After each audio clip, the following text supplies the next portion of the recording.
Fala galera, estamos aqui para mais um Urbicast. Apertem os cintos que hoje a gente vai falar sobre uma área nossa, que é a área de pacote, que hoje é liderada por Karina Cioli. E estamos aqui também com o seu queridíssimo amigo e novinho, Matheus Apel, que é nosso amigo do financeiro. Ele vai falar porque que ele é novinho.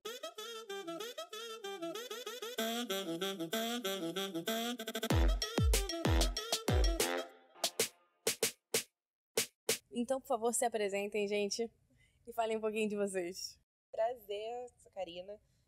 Tenho 28 anos, estou no URB agora tem um mês, mas eu já trabalhei aqui de 2014 até 2020, então foi bastante tempo.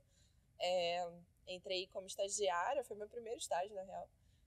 Fiquei aí até final de 2020, então até dezembro de 2020, saí, fiquei 5 meses off, né, que a gente estava conversando aí do período sabático. Depois fui a primeira pessoa que eu conheci na vida que fez um ano sabático. Ano não, foi 5 meses. Tá, mas já era pra ser um ano. Um início. E aí, depois fui trabalhar numa seguradora digital, que se chama Pia. Fiquei lá quase 11 meses. E voltei pro URB agora, então, em março desse ano. Que isso, né? O bom filho a casa torna. E tu, Matheus? Fale-me sobre você. Vai, olha. Bom, olha o novinho falando, gente. Vamos lá. Fico nervosa. Sou o Matheus, tenho 25 anos. Meu Deus! Prazer. Idade não significa nada. Não significa, mas é impressionante. Você é muito maduro pra 25 anos. Acontece. Eu acho que é isso que choca. Ele é muito analítico, ele é muito... Eu fico assim, gente, não é possível. Talvez. Ele é muito... Vai, pode se apresentar. Não vou te cortar mais. Não, tranquilo. Bom, tenho 25 anos. Hoje eu coordeno a área de planejamento financeiro, mas a minha história começou na Coca-Cola. Fiquei 2 anos na Coca-Cola na área técnica e logística, então totalmente diferente do que eu faço hoje. Dali eu fui para Logbit, que é uma empresa de inteligência comercial, basicamente... É aquela do coelhinho? Logbit? Não. É outra, acho que é a Log, essa Sim. que você tá falando.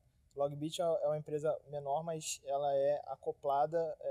a gente brincava na época que era um apêndice da Coca-Cola, né? Então, no final das contas, eu saí da marca Coca-Cola, mas continuei trabalhando para a Coca-Cola dentro da Logbit.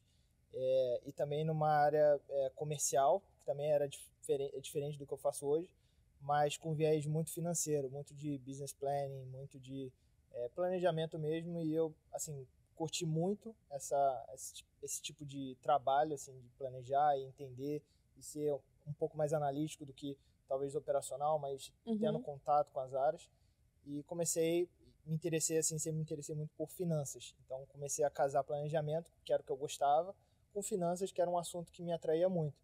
E comecei a me capacitar muito para isso. E como eu vim parar no URB, foi até um caso curioso, porque um conhecido meu de longa data, ele tinha vindo trabalhar aqui no URB, a Karina conhece ele, o Guilherme. Ah, que legal. Ele conheceu ele há 10 anos ou mais, e ele falou, putz, tem uma... 10 anos você tinha 15. Pois é. Então, Meu Deus do céu. Ele era amigo da pelada? Não, ele, na verdade, Brina, que ele é meu co-cunhado. Ele namora a irmã da minha namorada. Ah, tá. Tudo bem. É quase família. E o Gui namora há muito tempo, né? Eu também. Ah. Então, Meu Deus. É família. É família. E aí ele falou, pô, tem uma oportunidade bem legal, você se interessa? Eu falei, cara, casou planejamento com finanças, cara, é isso que eu quero fazer da vida. E fiz um processo seletivo. Em 3 meses eu estava aqui e, enfim, comecei a tocar a área. No final das contas era só eu, a gente até brincava que era equipe de planejamento financeiro, não tinha ninguém. Tá rolando um negócio de equipe, que não é a primeira vez que eu escuto. Normalmente quando tem uma pessoa, vira equipe, né? O meu antecessor, era só ele, e aí ele tinha o legado da equipe. Eu entrei, ele acabou indo para uma outra oportunidade. E aí fiquei com o legado da equipe. Hoje somos 5 pessoas. Então já não é equipe. Montamos aí um squad interessante. E aí a gente começa, de fato, a ter um planejamento um pouco diferente do que era, mas aí a gente vai trocando um pouco como é que...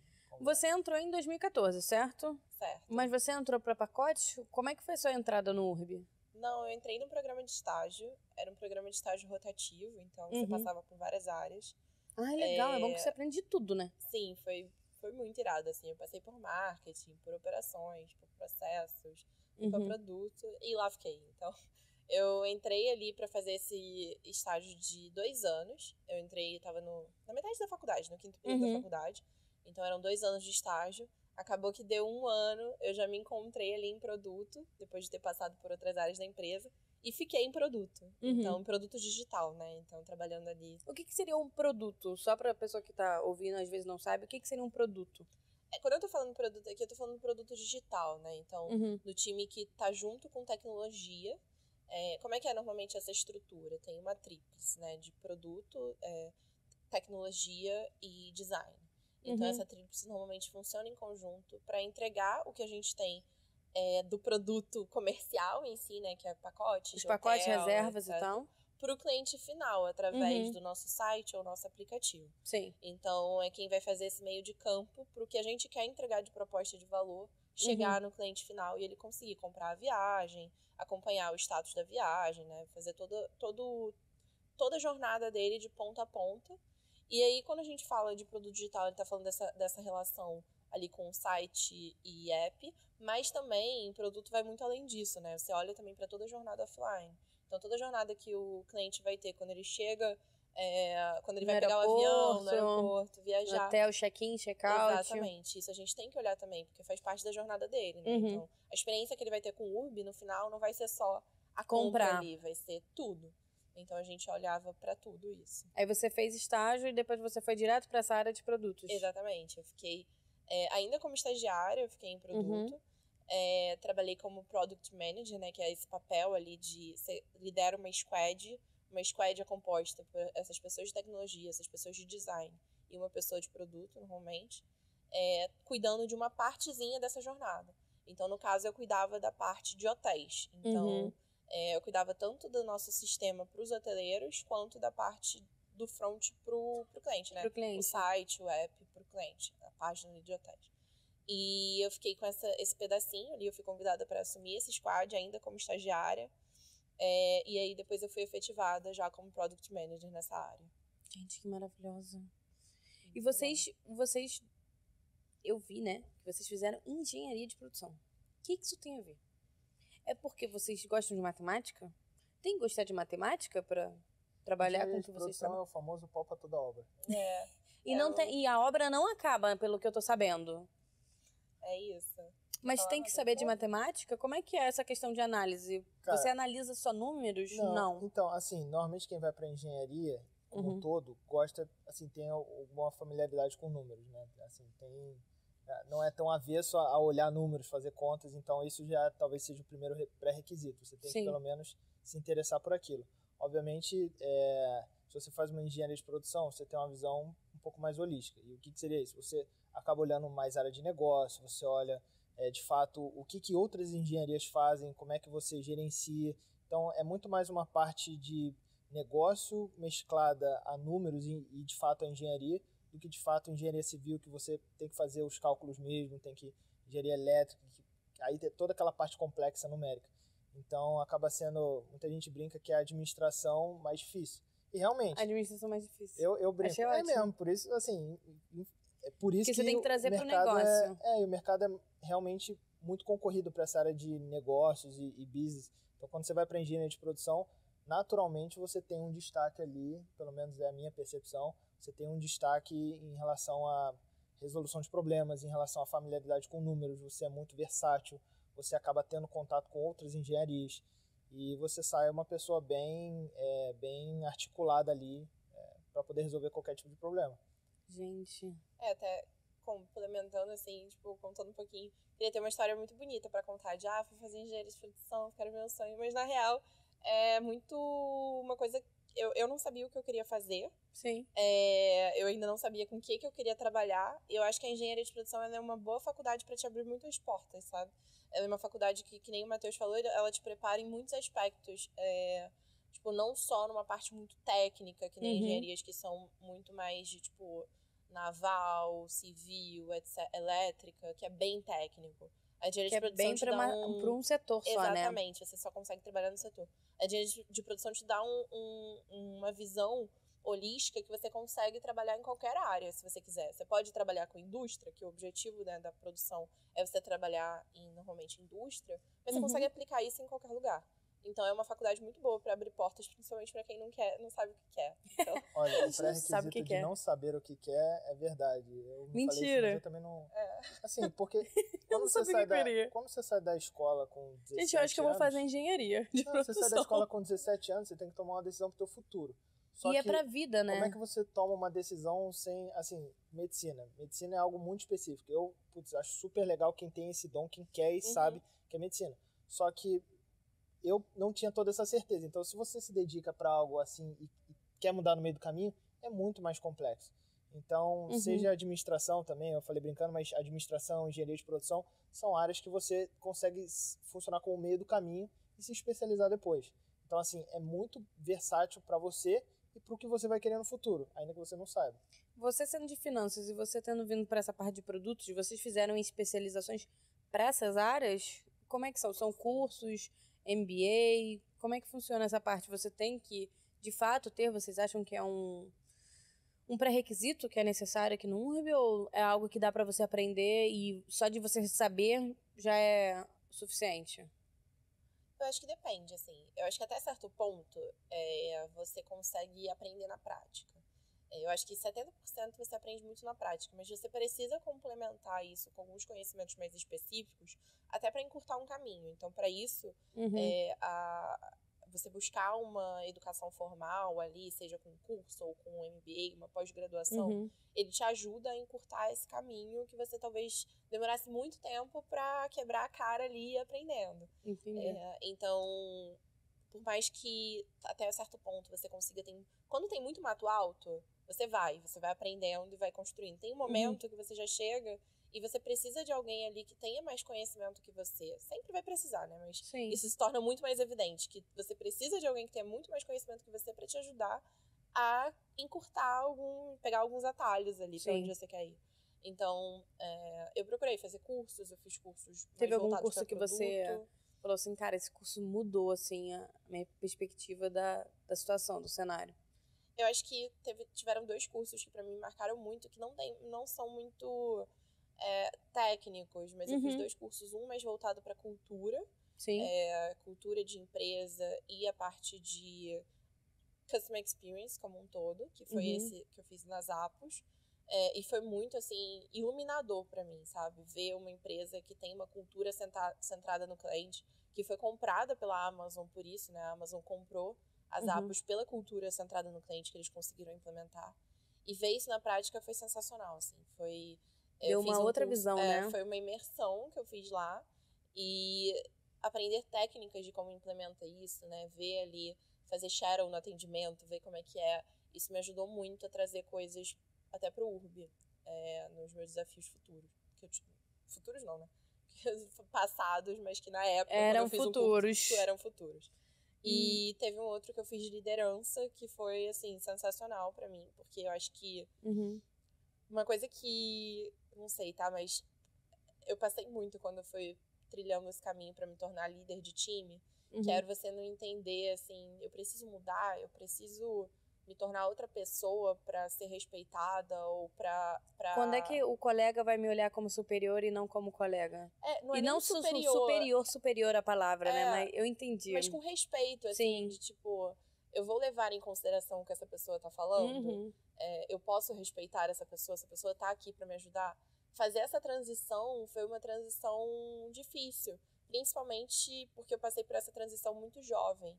E aí, quando você é muito jovem, será que o meu jeito de jovem pode me descredibilizar de alguma maneira? Como é que você vai saber isso tudo com 25 anos? Exatamente. Foi muito assim. Então, esse curso me ajudou muito a conseguir entender que tudo que era particular meu, da minha história, me ajudava a construir meu próprio perfil de liderança. Eu não precisava querer ser um espelho de outra pessoa. E sim, usar as minhas fortalezas para ser um líder. Porque no final, ali, o que você tem que mostrar é uma pessoa que quer o bem da empresa, que está querendo construir junto, e que quer o bem do time. Se você tiver essa relação de respeito e de um objetivo compartilhado, não importa, assim, se você tem, enfim, algum jeito diferente, ou sei lá, por exemplo, essa relação agora, millennials como líderes, né? Você ser millennial num ambiente cheio de boomers ali e gente, você eu não sei nem o que você tá falando. Como líder. eu sou velha. Não, a nossa geração ali, você ser um millennial no meio de vários boomers ali, de uma geração diferente, e querer ser respeitado, eu achava que eu precisava mudar. E aí, nesse curso, eu vi que, cara, não. Eu Foi só curso ou terapia sou. também? Porque, cara, Foi isso tem muito do dois. viés da minha terapia. Ela fala isso pra mim, eu fiquei, gente... Foi um curso terapia, assim, era um curso terapia. Foi muito sensacional. Deve ser muito bom mesmo. Foi incrível. Depois eu vou pegar pra fazer também. Tô precisando, real. E você? Vamos lá. Cara, essa parte... Porque, assim, você falou muito de que você foi pra essa parte de finanças. Quando é que virou a chavinha pra você? Foi um curso? Não foi? Como é que você chegou nisso? Na verdade, sempre foi finanças. Eu acho que finanças foi um assunto que me atraiu durante a vida inteira. Sempre gostei de falar de dinheiro, e não só de dinheiro, né, mas de economia, de entender como é que as relações econômicas funcionam. E, na verdade, eu entrei em engenharia de produção já procurando um pouco esse viés e descobri que eu gostava um pouco disso, apesar de eu não ter certeza. Mas sempre foi, apesar de eu ter trabalhado em outras áreas. E fazendo um pouco do caminho inverso, assim, acho que antes de entrar em finanças eu compartilho um pouco da visão da Karina, porque o URB, ele te proporciona essa posição de liderança com um certo conforto. Então, como é que você se prepara para ser líder ao mesmo tempo que você está se tornando líder? Porque é muito rápido. Então, é muito rápido. Acho que assim, basicamente você está disposto a aprender. Não tem muito segredo para isso, porque quando você tem muita teoria, talvez você tenha aquele resquício do tipo, sei que isso pode não dar certo, sei que isso aqui pode acontecer dessa forma, mas quando você vai na prática é algo muito mais, não sei, minha opinião também é muito interessante você ir praticando e fazendo. A Karina, ela fala também de 25, mas na época que ela virou Product Manager, ela também tinha. Então, assim, Você tinha quantos anos? 21, 20. Meu Deus então, do céu. Assim, é um lugar que propicia essa cultura. E outra, você também tem as preocupações de um líder, você tem as preocupações das pessoas, você aprende a ouvir as pessoas de uma maneira diferente. Você não vai ouvir ela como um colega. Quando uma pessoa do teu time traz um problema para você, você ouve ela, putz, eu tenho uma certa responsabilidade em cima dessa pessoa para tentar ajudar. Então, isso eu acho que não tem nenhuma literatura, mas, como a Karina falou, cara, aprendendo e ler um pouco da teoria, e aprende mais e lê um pouco da teoria. Então, lado de líderes, eu acho que é muito isso. E em relação a finanças, né, porque quando você começa a chegar também nesse patamar de liderança, apesar de ser rápido, você começa a entrar num quê de especialização em ambos, porque você precisa ser uma pessoa com soft skill muito bom, você precisa saber lidar com os pontos. Porque são várias pessoas que você vai estar liderando, né? Às vezes está com problema, às vezes a pessoa não tem aquela habilidade que você estava precisando e tem que fazer com que ela tenha, né? Mas ao mesmo tempo você precisa ter o skill suficiente para poder saber falar sobre o assunto. E aí entra muito o que você traz da capacitação, né? Então, acho que para começar no financeiro, basicamente você precisa gostar de finanças, não necessariamente ter uma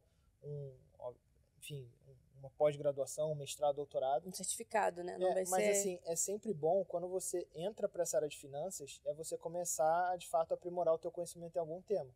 Então, eu vou usar o meu exemplo, eu entendo que dentro do mundo corporativo em finanças, você tem muitos tipos de certificações. E aí, como é que você busca as melhores certificações? Tem uma que, enfim, estou me propondo a fazer agora, é muito demorado, o nome dela é CFA. CFA. Gente, o que é isso? CFA, no caso. Basicamente, é uma certificação global de finanças, que é como se você tivesse, por falta de palavra melhor, mas como se você tivesse um distintivo que servisse em qualquer lugar. Um cartãozinho que todo mundo conhece no mundo inteiro, que é uma pessoa que sabe sobre finanças. Então, assim, eu, por exemplo, não tenho nenhuma pós-graduação em finanças, mas como eu sempre falei sobre finanças, sempre tratei sobre o assunto, eu acabei aprendendo muito mais sobre a prática. Só que, como a Karina falou, chega um momento que você fala, tem necessidade. Eu cheguei até um determinado ponto que a gente enxerga essa necessidade de você puxar pessoas que conhecem mais do que você, puxar certificações de assuntos que você não sabe, para começar a se desenvolver mais. Você sai da zona de conforto, você sai Como é que é isso? Eu ia perguntar isso agora. Como é que é pegar uma pessoa, às vezes, que sabe mais do que você e vocês sendo como agentes líderes? Como é que é para vocês? Porque, assim, num mercado anterior, eu acho que boa parte fora do mercado, do HU no mercado em si, uma coisa que eu vejo muito é as pessoas mais velhas, com mais experiência, terem medo de perguntar por exemplo, um estagiário, ou então uma pessoa que é inferior a você no organograma ali da empresa, e a pessoa saber mais porque vai tirar o seu emprego. Então, como é que é ser líder e às vezes ter que pedir uma ajuda técnica que às vezes vocês não sabem? Como é que isso funciona aqui dentro pra vocês? Cara, eu acho que as pessoas associam muito a liderança a você saber mais. Eu acho que esse é o ponto, assim. Até foi a crise ali que eu passei, que eu tentei entender, assim. Cara, eu não preciso saber mais. Eu não preciso ser a pessoa que sabe mais. Você precisa ser a pessoa que consegue ter a melhor comunicação e gestão ali do time e conseguir ver aonde encaixar as pessoas certas para elas brilharem mais. E isso também significa contratar pessoas melhores que você, que vão poder te ensinar. Eu acho que antigamente não se tinha essa visão. E aí criava-se essa construção do tipo, muitas vezes o líder não sabia mais, mas ele fingia que sabia. E isso é totalmente não produtivo, né? Eu acho que você ter humildade para perguntar também faz as pessoas te respeitarem mais, entenderem. Você não tá ali porque você tem um maior conhecimento técnico. Até, inclusive, as pessoas com maior conhecimento técnico nem sempre são os melhores líderes. Exato. Porque são pessoas que preferem ficar mergulhadas ali no seu trabalho. De tipo, eu vou ficar aqui focado 8 horas com fone, mas não quero ter que conversar com outras pessoas, não quero ter que fazer esse meio de campo, não quero ter que ouvir problemas, enfim. E eu acho que você fazer essa separação de liderança não significa maior conhecimento técnico é muito importante. Porque aí isso te liberta também de você não sentir que você precisa saber tudo. Que você pode ter pessoas que sabem muito mais que você, inclusive isso é ótimo. Porque assim, tem até esse ponto que o Matheus estava falando, e é muito bom, assim, você chega num ponto que você sabe o que você sabe o que você não sabe. Mas você não sabe o que você não sabe. Tipo... E se você...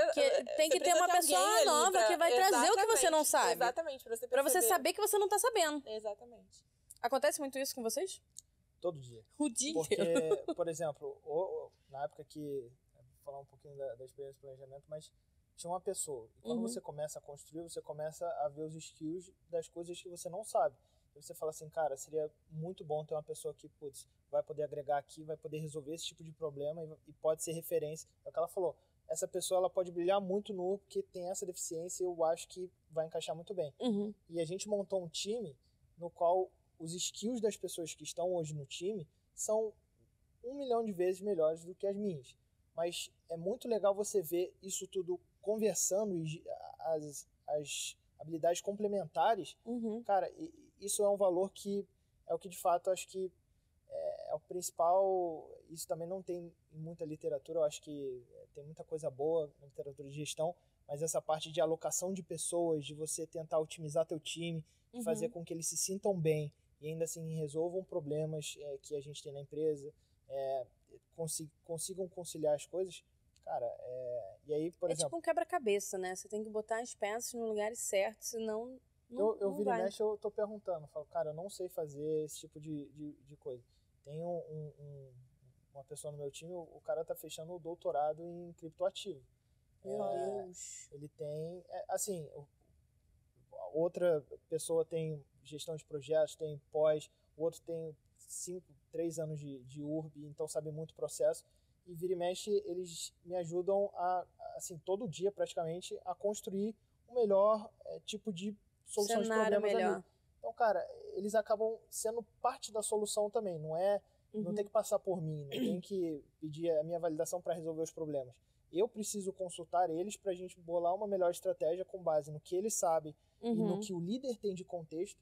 Acho que, eu não lembro se foi uma palestra aqui do UB, um executivo do Facebook falou, cara, o principal papel do líder talvez seja gerar contexto. Verdade. Você dá o contexto para a tua equipe, então tua equipe está lá trabalhando. Se você tem minimamente um entendimento da estratégia, entendimento de onde que a empresa quer ir, do porquê que a gente está resolvendo aquele tipo de problema, você consegue dar clareza do objetivo da pessoa, seja para o que ela está fazendo e seja para o objetivo dela, porque toda pessoa quer crescer dentro da empresa, então você fala, cara, a gente precisa resolver esse problema, o próximo passo é esse, você deixa tudo muito claro. E ser líder, eu acho que é conectar essas pontas.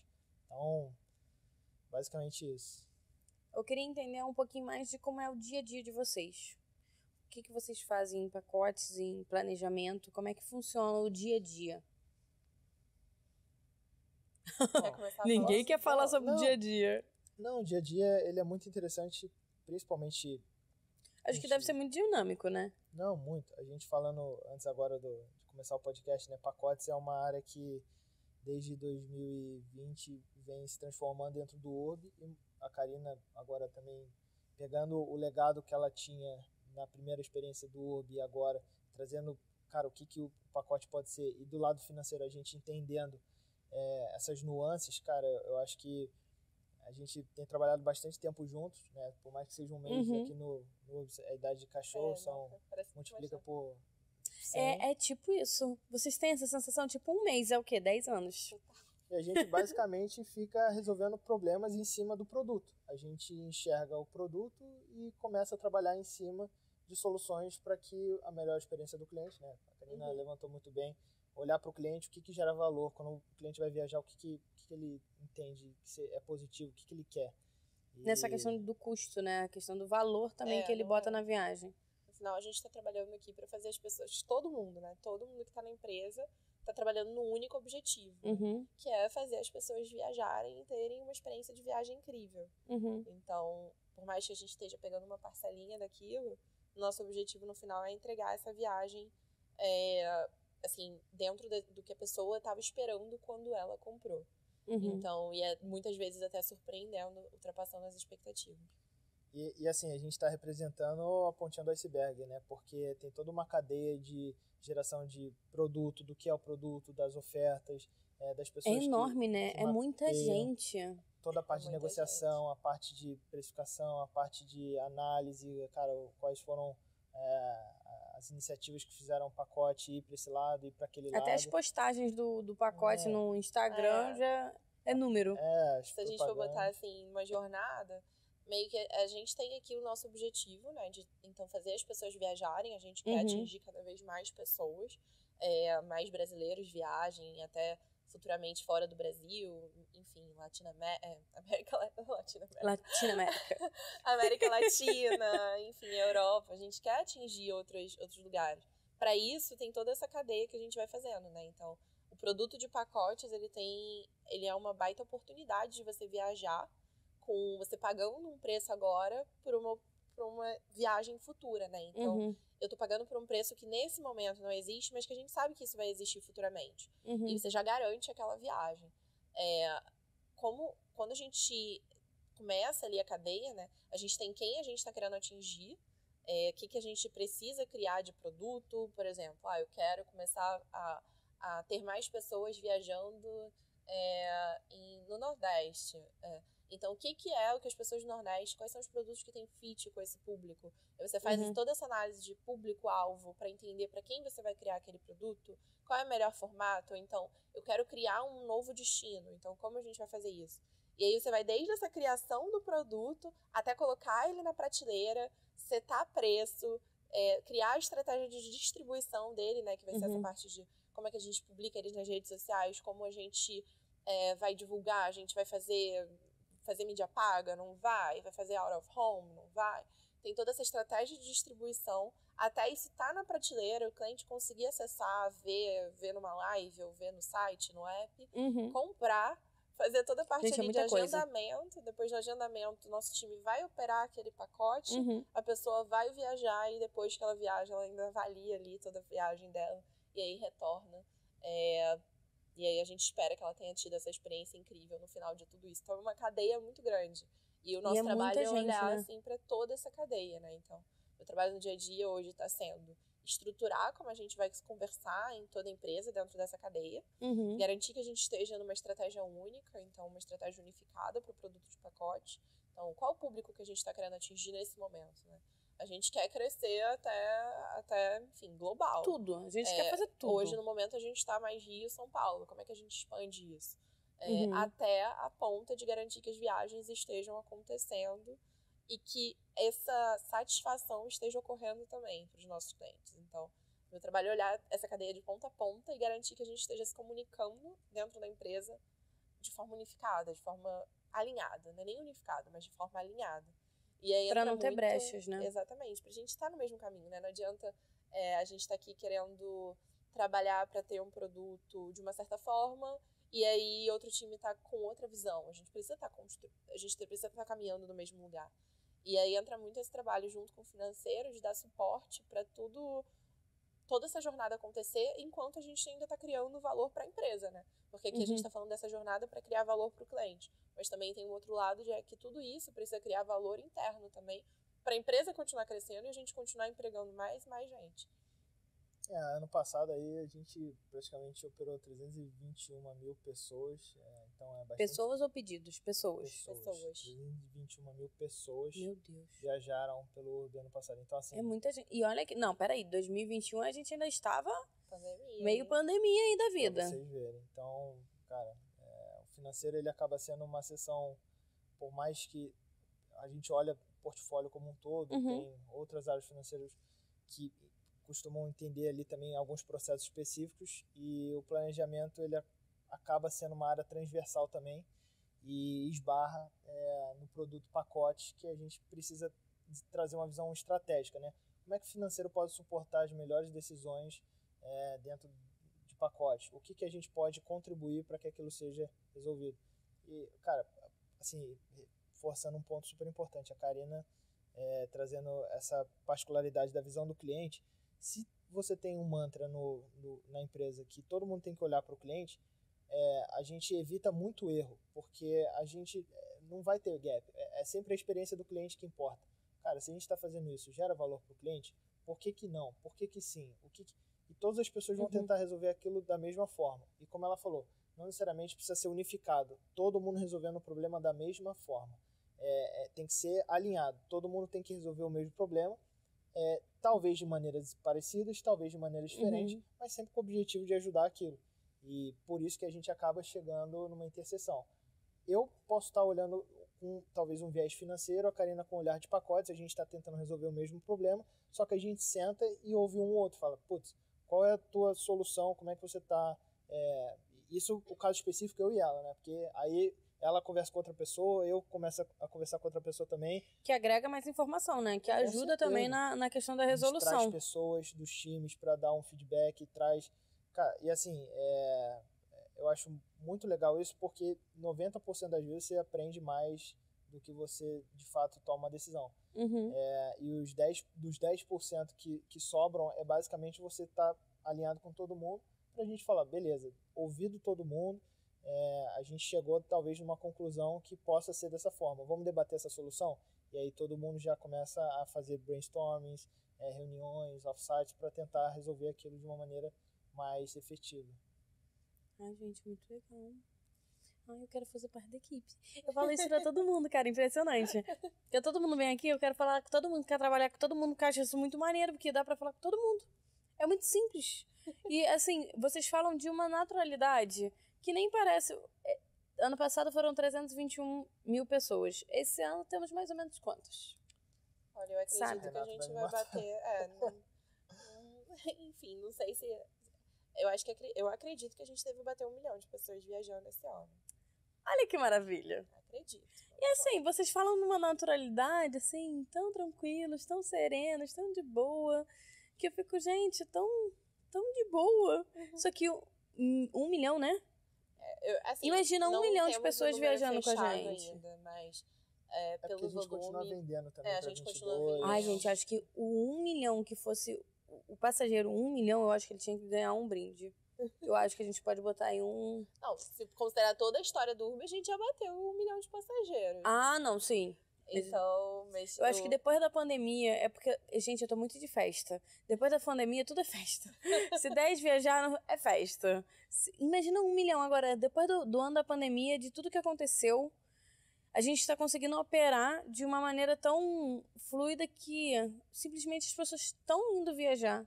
Elas estão concretizando o sonho delas, porque eu, quando vim trabalhar no Urb, era muito engraçado que todo mundo falava, a gente trabalha para realizar sonhos.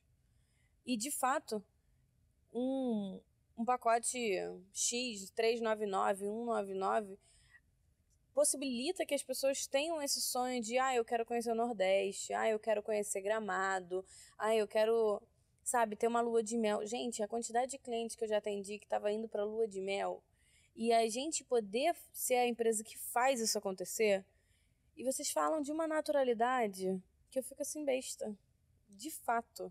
Mas é quando, assim, eu acho que essa naturalidade é muito da imersão que a gente tem no dia a dia. O urbe, ele é muito intenso, então acaba que vira uma relação, assim, de que você realmente se dedica. Cara, se a gente for parar pra pensar, a gente passa muito mais tempo na empresa do que em casa. Então, assim, se você não tiver um apreço por aquilo que você faz, e a naturalidade vem daí. Tô falando mais no sentido de, cara, como é que as pessoas com que você trabalha, você se relaciona bem, como é que o assunto, ele flui e não gera entraves. Isso vai evoluindo, e quando evolui, além de você aprender muito com isso, cara, a naturalidade, você tá falando aquilo tantas vezes por dia, com tantas pessoas diferentes, que você vai moldando, basicamente, e aí acaba virando uma peça, né? Imagina uma peça 3D, que você consegue olhar ela de alguma maneira de todos os lados.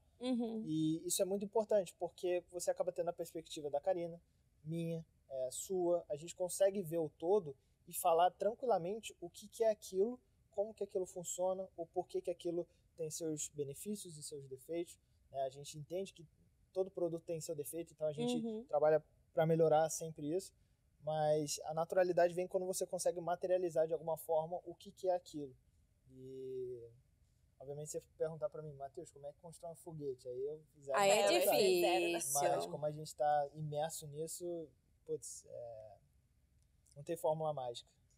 Para alguém que está escutando o podcast, ou então está vendo a gente no YouTube, que veja uma vaga, ou em pacotes, ou no financeiro. Estagiário, tem vaga de estagiário aberto. Temos vaga, gosta disso. Gosta de dar spoiler, gente, tem vaga. Tem vaga. Então, quais são os requisitos que vocês gostariam, não só certificados, mas soft skills mesmo, de uma pessoa? E o que você acha que seria interessante na equipe de vocês ter? Eu precisaria de uma pessoa assim? Ou precisaria de uma pessoa assado? O que vocês acham que seria interessante para vocês? Ou uma pessoa que está pensando em se candidatar para uma área aqui no URB? Eu ainda estou estruturando como é que vai ficar a área, né? Então, cheguei tem um mês, então ainda não tenho muito detalhado aí o que a gente está buscando. Então, eu vou passar essa pro Matheus, que ele já está com vaga aberta, então, para fazer o jabá. Vai. Então, teu momento. Não, eu acho que assim, para a área do planejamento... estagiário para a área de planejamento financeiro. Olha só. Eu acho que tem que ter... Obviamente, tem que gostar de números, porque a gente quase troca todas as letras das frases por números, então tem isso. A gente tem que gostar de uma planilha, né? Tem que gostar de uma planilha. Planilha é lindo. Tem que gostar de dados, tem que gostar de aprender sobre dados, aprender sobre números, aprender sobre funções, aprender sobre modelagem. A gente, assim, esse é um ponto super importante. Não é um pré-requisito, mas é um diferencial enorme. Para trabalhar com planejamento, com previsões, a prática da modelagem é super importante. O que é modelagem, gente? Modelagem é basicamente você tentar entender qual vai ser o comportamento do futuro. Então, isso em planejamento. É tipo uma bola de cristal. Né? Até na vaga, quando eu botei no LinkedIn, eu coloquei, gosta de tentar prever o futuro e falar sobre finanças? Então, mentira! Porque você tenta modelar quais são as variáveis que acontecem. Então, vamos supor... que podem afetar o negócio. Um exemplo claro. Teve a guerra na Ucrânia. Sim. A guerra na Ucrânia, ela impacta petróleo, porque eles têm, enfim, algumas reservas de gás, tem toda a parte ali também com países aliados que possuem petróleo. O petróleo, ele afeta o querosene de aviação. O querosene de aviação afeta o quanto que a companhia vai cobrar nos preços das companhias aéreas. E o preço das companhias aéreas reflete na gente. Então, assim, é entender o que a guerra na Ucrânia tem a ver faz com a gente. Com a pessoa viajar mais caro no URB, ou a pessoa viajar mais barato, o câmbio. A gente, quando tem voos internacionais, é exposto ao câmbio. Se o Brasil entra numa crise, o câmbio se desvaloriza. E aí, o câmbio se desvalorizando, a gente tem um preço mais alto. Como é que algum efeito entre relação, sei lá, presidente do Brasil, presidente dos Estados Unidos afeta esse câmbio? E que afeta o que o cliente vai pagar na ponta. Então, assim, é muito legal, tem muita variável, a gente não pode ser arrogante o suficiente para falar que vai saber tudo, mas é sobre gerenciamento de risco. Então, assim, pré-requisito não é, mas querer aprender sobre modelagem, querer aprender sobre previsões é essencial. Mas não vale tarô, né? Tem que saber. Não, tarô não. Dá pra tentar, a gente não fecha a cabeça, mas bola de cristal tá modelagem. Valendo. Modelagem, planilha, eu acho que hoje muito fala sobre BI, né? A gente, plataformas de BI, o time de Data Science do Urb é um time muito bacana e a gente tenta sempre consumir informações com eles, acho que é um pré-requisito muito legal. E, sim, tá disposto a aprender. Aqui, acho que é muito sobre conversa e querer navegar. Acho que tem que ser uma pessoa, eu não sei, mas uma coisa que eu percebo também é que tem que ser uma pessoa bem informada, né, sobre o que está acontecendo no mundo, tipo, antenada e gostar de entender macroeconomia. Não sei, sinto que isso também é importante. Não sei, mas essa é a minha visão de fora aí, vendo vocês que estão todos sempre ligados. A gente precisa saber. Isso porque é algo externo que está acontecendo que vai afetar a interna, então tem que saber o mínimo. Tem que gostar, eu acho que assim, gostar de entender, falar sobre política é inevitável, porque tem impacto, falar sobre economia é inevitável, falar sobre, de novo, números é inevitável, sobre o que está acontecendo na taxa de juros, entender, cara, se perguntar para a pessoa talvez, quanto que está a Selic hoje, o que é o IGPM, o que é o IPCA, para onde que vai a Selic, qual é... Acho que isso a pessoa não precisa saber na ponta da língua, mas se ela olhar e brilhar o olho e falar, pô, isso é legal saber, já é um bom candidato, entende? Eu acho que estagiário é muito para aprender e gerar valor complementar. O que a pessoa, ela pode não ter vindo de finanças especificamente, uma pessoa que faz matemática, por exemplo. Sim. Cara, ela vai saber muito sobre números. E se ela gostar disso, ela vai navegar nos números, ela vai saber fazer modelagem, ela vai saber fazer isso. Então é muito sobre complementaridade ali, do que ela quer, do que ela sabe fazer e do que ela pode agregar. Uma coisa que brilha os olhos de vocês, e essa é a última pergunta. Uma coisa assim que vocês falam, cara, só o Urb tem isso. Esse é o diferencial que eu sou apaixonado. Qual é o diferencial que vocês veem no Urb, assim, que não tem em outro lugar? Nossa, que difícil, uma coisa. Essa daqui é pra, mais uma hora, né? Tem muitas coisas. Não, resumidamente, pode ser uma palavra. Cara, acho que é muito relações de confiança. Eu acho que isso brilha muito o olho. Volta aquele primeiro ponto da Karina, né? Cara, o que a pessoa... Como é que ela... Esse sentimento de respeito e tal. Acho que a gente confia muito no nosso time. A gente confia muito na empresa, na equipe que está aqui. E a confiança, ela... Vou usar a sua palavra, vou fazer uma apropriação aqui. Ela te liberta. Por quê? Você confia que aquela pessoa vai te ajudar, sabe? Não é, talvez, um corporativo onde você precisa medir as palavras, precisa ficar... mitigando o que vai ser dito. Em ovos. Aqui é algo muito mais direto, né? Até pelo contato com os líderes. Cara, o João tá andando, o Pedro tá andando, você consegue puxar e trocar uma ideia com eles. Acho que é sobre essa confiança, assim, um no outro. Isso me brilha bastante os olhos. E pra você? Cara, eu acho que a gente tem um ambiente muito propício pra inovar, errar, pra aprender, assim. Eu acho que você fica muito livre para explorar todas as áreas da sua curiosidade. Assim. Acho que isso é muito legal aqui no não tem aquela coisa de você seguir uma trajetória exata que te deram e aquele by the book ali de um plano de carreira. Você é muito livre para poder explorar. Você consegue estar ali, sentar no financeiro, aprender com o financeiro. Conversar com o pessoal de tecnologia, aprender sobre aquilo. Eu conheço muitas pessoas, assim, eu trabalhei em CX por um tempo, um ano. E aí, pessoas do meu time, que hoje, até o João Pedro, por exemplo, que tá aqui no Bem, ele tava trabalhando ali como consultor, foi pro time de planejamento, dentro de CX, né, pro time de inteligência operacional, e hoje em dia ele já tá programando, tá virando desenvolvedor. Então, assim, ele explorou várias áreas de interesse dele dentro da mesma empresa. Então, você nunca tá estagnado, você nunca tá numa zona de conforto. E isso é muito bacana, porque em vários lugares, se você quer explorar algo novo, você não tem espaço. Você tem limitação. Mudar de empresa. Aqui não, você tá livre. O que a gente enxerga é o ser humano e o potencial que ele pode ter, e não o cargo, e não a função que tá exercendo naquele momento. Então, eu acho isso incrível, assim. E falando sobre o produto, é muito foda trabalhar com... Desculpa a palavra. É muito incrível trabalhar com viagem. Eu já falei, mas desculpa. Otopia.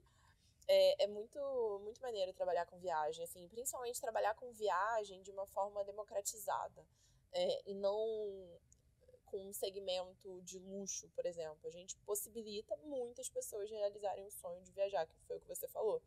E isso é muito incrível, essa sensação de, tipo, ter um propósito ali. Fazer alguém brilhar o olho, sabe? Poder acordar na frente da praia. Eu adoro ver os posts. Orlando 99. 50 reais por mês, assim, cara, pra viajar pra Orlando.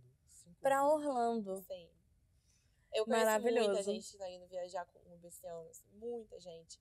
E é muito legal ver isso, assim, você vê post no Instagram das pessoas postando foto em Dubai, assim, Dubai que é um destino que era considerado super inacessível, então... Que era de outra classe. Eu acho isso sensacional. Pra sei lá onde. Sensacional. Ai, gente, obrigado, viu? O papo já foi.